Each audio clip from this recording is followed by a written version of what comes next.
रंडी रंडी रंडी, क्या ये सुनकर आपको भी असहज महसूस हुआ?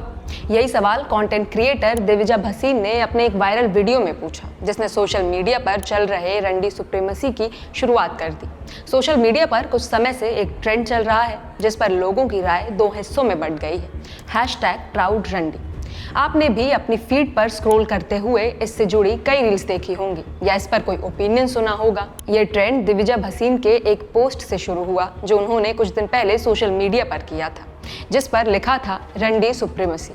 इसके साथ उन पर आरोप है कि ये शब्द उन्होंने नाबालिगों को अपने बायो में लिखने के लिए उकसाया। कौन है दिविजा भसीन और क्या है इस ट्रेंड के पीछे की पूरी कहानी, आपको बताएंगे। मेरा नाम है खुशबू और आप देख रहे हैं जस्ट। प्राउड रंडी का ये ट्रेंड कहाँ से शुरू हुआ? दरअसल इस ट्रेंड की शुरुआत एक वीडियो या कहें उस शब्द से हुई जिसे दिविजा भसीन ने अपनी पोस्ट में इस्तेमाल किया। दिविजा, जो कि एक Delhi based social media influencer, psychologist, therapist और सेल्फ प्रोक्लेम्ड फेमिनिस्ट हैं, अक्सर महिलाओं से जुड़े मुद्दों पर बात करती हैं। उन्होंने सोशल मीडिया पर कुछ दिन पहले एक वीडियो साझा किया जिसे अब तक लगभग 5.5 मिलियन से ज़्यादा लोग देख चुके हैं। सबसे पहले उन्होंने अपने इंस्टाग्राम अकाउंट ऑकवर्ड गोट 3 पर रील पोस्ट की, फिर एक लिंक और थंबनेल पोस्ट किया जिसमें लिखा था the video is up on my YouTube channel. वहाँ उनके यूट्यूब चैनल का नाम था और एक वीडियो की लिंक मेंशन थी। उस पोस्ट में जो थंबनेल था उस पर बोल्ड येलो टेक्स्ट से लिखा हुआ था रंडी supremacy, I am a proud रंडी। वो अपने पोस्ट के कैप्शन में इस शब्द को अपनाने की बात करती हैं जिसे अक्सर महिलाओं के लिए गाली की तरह इस्तेमाल किया जाता है, रंडी। दिविजा अपने YouTube वीडियो में कहती हैं कि ये शब्द उन्हें एम्पावर करता है क्योंकि वो उसे रिक्लेम कर रही हैं। दिविजा ने शब्द को स्वीकार कर इसे एक मूवमेंट में बदल दिया। उन्होंने #प्राउडरंडी को अपने बायो में लिखकर प्रमोट करना शुरू किया और कई लोगों से कहा कि वो भी इस शब्द को प्राउडली अपने बायो में जोड़े। शुरुआत में इसे केवल एक एक्ट ऑफ डिफाइंस की तरह देखा गया, लेकिन जैसे जैसे ये ज़्यादा लोगों तक पहुंचा, लोगों के इस पर रिएक्शंस उमड़ पड़े। दिविजा ने इस वीडियो में इस शब्द को प्राउडली दोहराया। क्या तुम्हें इसे सुनकर असहजता महसूस हुई? उन्होंने वीडियो में ये भी बताया कि ये शब्द पहले सेक्स वर्कर्स को अपमानित करने के लिए इस्तेमाल होता था, लेकिन अब वो इसे एक हथियार की तरह देखती हैं। उनका कहना था कि ये शब्द अब मुझे अपमानित नहीं करता। क्यों? क्योंकि उनके मुताबिक मर्द मुझे ये शब्द हर दिन कमेंट सेक्शन में कहते हैं। दिविजा ने शब्द को रंडी सुप्रीमेसी की तरह पेश किया। उन्होंने अपने फॉलोअर्स से भी अपील की कि यदि उन्होंने भी इस शब्द का सामना किया है तो वो इसे रिक्लेम करें। उनका मानना था कि जब महिलाएं इस शब्द को स्वीकार करती हैं तो वो इससे मुक्त हो जाती हैं और इसका दर्द कम हो जाता है। उन्होंने ये भी कहा कि ये शब्द अब उतना पेनफुल नहीं लगता।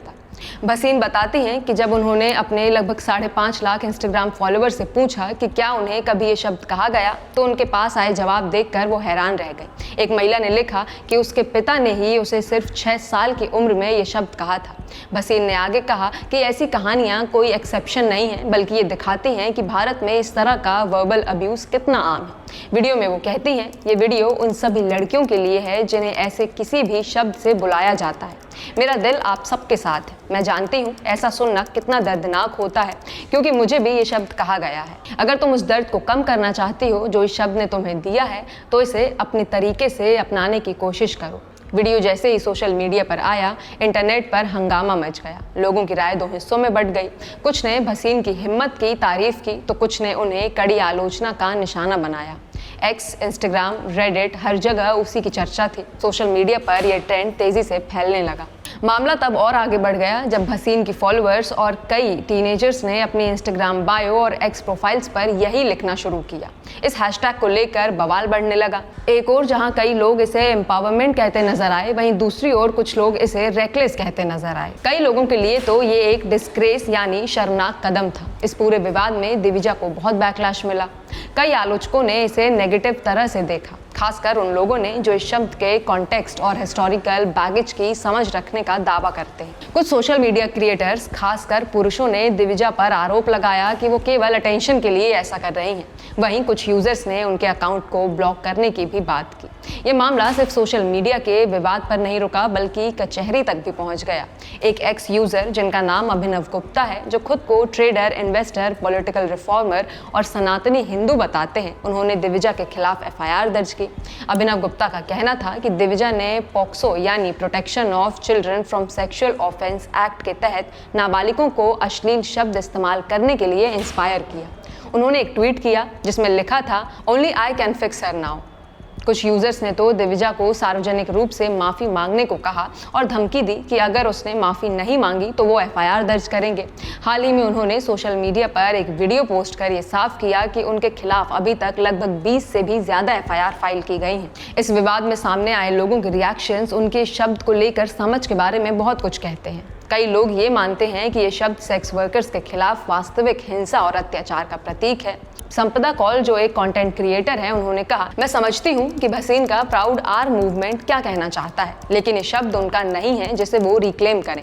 ये शब्द उन महिलाओं के लिए है जिन्होंने असली संघर्ष किया है। एक उच्च जाति की महिला यदि इसे सोशल मीडिया पर अपनाती है तो वो इस शब्द का असली महत्व समझने में असमर्थ है। भसीन ने इस पूरे विवाद पर शांत और मजबूत रुख दिखाया। वो लगातार सोशल मीडिया पर लोगों को जवाब देती रहीं और कहा कि वो अपने शब्दों की जिम्मेदारी लेने को तैयार है। उन्होंने लिखा, अगर मुझे खुद को रंडी कहने के लिए जेल जाना पड़े तो उन सभी मर्दों को भी जाना चाहिए जिन्होंने मुझे ये शब्द कहा। मुझे इससे कोई दिक्कत नहीं। अगर इससे लोग महिलाओं के खिलाफ होने वाले वर्बल अब्यूज़ को गंभीरता से लेना शुरू करें तो मैं खुशी खुशी जेल जाऊंगी। ये मामला एफआईआर पर भी नहीं थमा, बल्कि दिविजा बताती हैं कि लोग उनका एड्रेस लीक कर रहे हैं, लोग उन्हें और उनके माता पिता को परेशान कर रहे हैं। वो हर महिला के लिए खड़ी रहेंगी क्योंकि महिलाएं पेट्रियार्की की विक्टिम रही हैं। उनका कहना है कि लोग उनसे नफरत करेंगे क्योंकि महिलाओं से नफरत करना असल परेशानियों पर बात करने से कहीं ज़्यादा आसान है। इस पूरी घटना ने इन्फ्लुएंसर कल्चर और सोशल मीडिया एक्टिविज्म पर कई गंभीर सवाल उठाए। कई आलोचकों का मानना है कि सोशल मीडिया पर आउटरीच और शॉक वैल्यू को ज़्यादा इंपॉर्टेंस दिया जाता है बजाय इसके कि वास्तविक परिवर्तन लाने की कोशिश की जाए। अगर किसी शब्द के मायने आपके लिए डेरोगेटरी हैं तो जाहिर है कि आपको इस शब्द का इस्तेमाल नहीं करना चाहिए किसी के भी लिए, क्योंकि सम्मान से बात करना सभ्यता है, कोई शर्म की बात नहीं। ये तो हो गई विवाद की बात, लेकिन इसके अलावा अगर हम इस शब्द के मतलब पर गौर करें तो रंडी शब्द को हमारे समाज में ज़्यादातर जगहों पर गाली या अपमानजनक शब्द की तरह देखा जाता है, खासकर तब जब इसे किसी महिला के चरित्र पर सवाल उठाने के लिए इस्तेमाल किया जाता है। ये शब्द कई भारतीय भाषाओं और क्षेत्रीय बोलियों में पाया जाता है, लेकिन हर जगह इसका मतलब और भाव एक सा नहीं होता। ऑक्सफोर्ड हिंदी डिक्शनरी में इस शब्द का मतलब पहले विधवा यानी जिसका पति नहीं रहा ऐसा होता था। पंजाबी में भी इसका मतलब यही था और तेलुगु भाषा में आज भी शब्द का इस्तेमाल किसी को बुलाने के लिए किया जाता है, ना कि गाली की तरह। क्या महिलाओं की पहचान को रिक्लेम करने का ये तरीका सही है? सोशल मीडिया पर ये चर्चा तेज है और ये तय करना भी बाकी है। आप इस पर क्या सोचते हैं हमें कमेंट सेक्शन में बता सकते हैं। मैं खुशबू और आप देख रहे थे जस्ट।